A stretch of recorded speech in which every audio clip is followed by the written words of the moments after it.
Shalom, selamat pagi. Tuhan Yesus memberkati kita. Tetap semangat, tetap bergairah di dalam Tuhan, semakin berserah dan mengandalkan Dia, berharap dan mempercayai Dia. Berbahagialah orang yang selalu mempercayai Tuhan.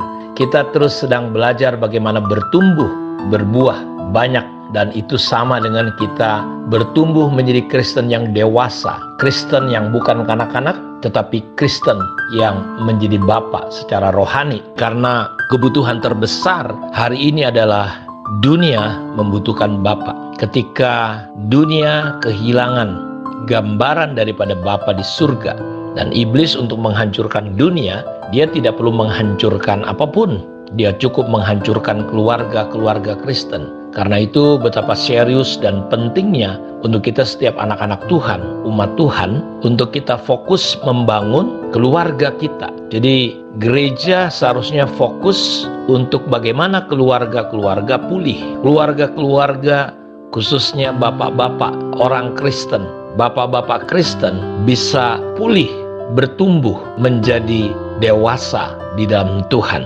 Ibu-ibu pulih mendukung suami, suami mendukung istri, dan pasangan suami istri fokus membangun anak-anak. Kenapa? Karena tugas dan tanggung jawab ini seharusnya bukan dibebankan hanya kepada gereja. Gereja melengkapi keluarga-keluarga untuk keluarga-keluarga mulai membangun nilai-nilai kehidupan. Bagaimana gambaran daripada Bapa Surgawi itu, kehadiran gambar surga itu ada di tengah-tengah keluarga kita. Karena itu kita masih ingat dari kitab Maleaki bahwa di hari-hari terakhir sebelum kedatangan Tuhan, Tuhan akan mengutus roh Elia untuk mengembalikan hati bapak-bapak kepada anaknya dan hati anak-anak kepada bapaknya. Kalau tidak, aku akan pukul bumi hingga musnah. Kenapa Tuhan pukul bumi hingga musnah? Maksudnya bukan Tuhan begitu marah sampai memukul bumi sampai musnah, tapi ketiadaan gambar Bapa itu memunculkan perilaku-perilaku yang aneh yang akan terjadi di dunia ini. Karena keabnormalan masuk ketika hubungan di dalam rumah tangga itu tidak bagus, sehingga lahirlah generasi yang terluka, generasi yang bermasalah. Dan saya sudah katakan kepada saudara bahwa di survei ketiadaan gambar Bapa ini itu menyebabkan pelaku-pelaku kejahatan 90% itu lahir dari karena tidak adanya hubungan yang bagus di tengah-tengah keluarga. Karena itu di dalam kitab Maleaki ini dikutip kembali dari kitab Maleaki itu dikutip oleh Lukas pasal yang pertama ketika Yohanes Pembaptis mau lahir, ya, ada nubuatan. Dia berkata begini dalam ayat 15-17. Sebab ia akan besar di hadapan Tuhan dan ia tidak akan minum anggur dan minuman keras. Ia akan penuh dengan Roh Kudus mulai dari rahim ibunya. Ia akan membuat banyak orang-orang Israel kepada Tuhan Allah mereka. Dan ia akan berjalan mendahului Tuhan dalam roh dan kuasa Elia. Jadi bukan, ya, ada nubuatan memang Elia akan datang ketika di zaman Antikris di Israel, dua saksi Allah dinubuatkan itu Musa dan Elia. Tapi ada urapan dan pengurapan roh Elia yang akan Tuhan curahkan kepada, khususnya dalam konteks ayat ini adalah kepada Yohanes Pembaptis. Dan pengurapan Elia itu bekerja memulihkan. Dalam Kisah Rasul pasal 3:21, Tuhan akan tetap tinggal di surga sampai pemulihan segala sesuatu. Dan saya percaya urapan dan kuasa Elia adalah roh yang membawa pemulihan hubungan. Karena itu kalau ada gereja bergerak malah bikin perpecahan, bikin persoalan, provokasi, dan ini yang roh Elia dibutuhkan. Doa Yesus adalah supaya hubungan kita tercipta.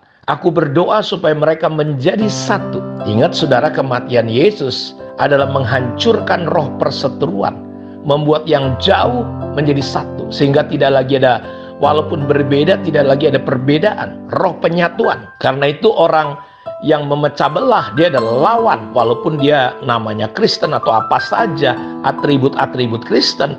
Tapi kalau dia merusak hubungan-hubungan, ya, Paulus berkata, ketika aku meninggalkan kamu, penatua-penatua di Efesus akan muncul serigala-serigala yang ganas, yang tidak menyayangkan kawanan.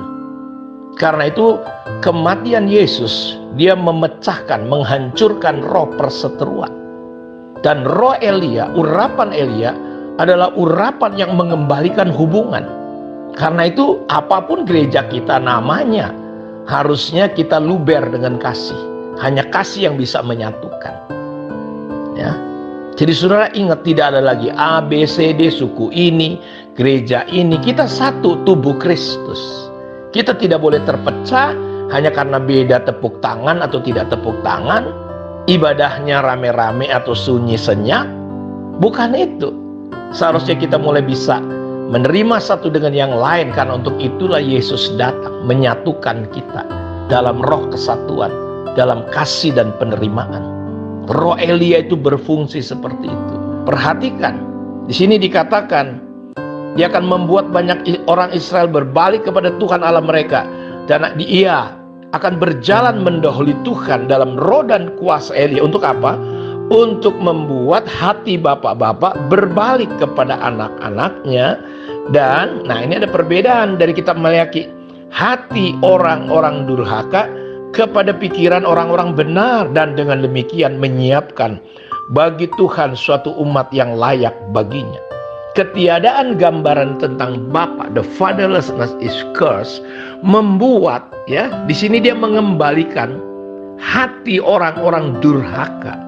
Jadi pemberontakan, kedurhakaan itu lahir karena ketiadaan gambar daripada Bapa kepada pikiran orang-orang benar. Dengan demikian menyiapkan bagi Tuhan satu generasi, suatu umat yang layak baginya. Karena itu sasaran kita menjadi orang Kristen. Terkadang ada orang pelayanan, tapi dia nggak dewasa, dia nggak bertumbuh seperti Bapa Surgawi. Ya, dia senang pelayanan, tapi ternyata mentalitas dia, kerohanian dia jauh daripada Kristen Bapa. Paulus berkata ya kepada orang Korintus, aku nggak bisa bicara sama kamu seperti bicara dengan orang yang rohani. Kamu masih anak-anak, ya, masih duniawi, ketika masih ada perpecahan, sakit hati dan segala macam.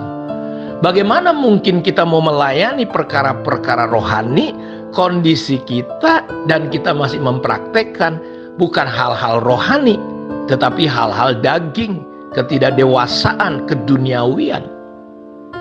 Ingat, dunia butuh melihat Bapa Surgawi dalam hidup kita. Berapa banyak dunia kecewa, komunitas-komunitas kecewa.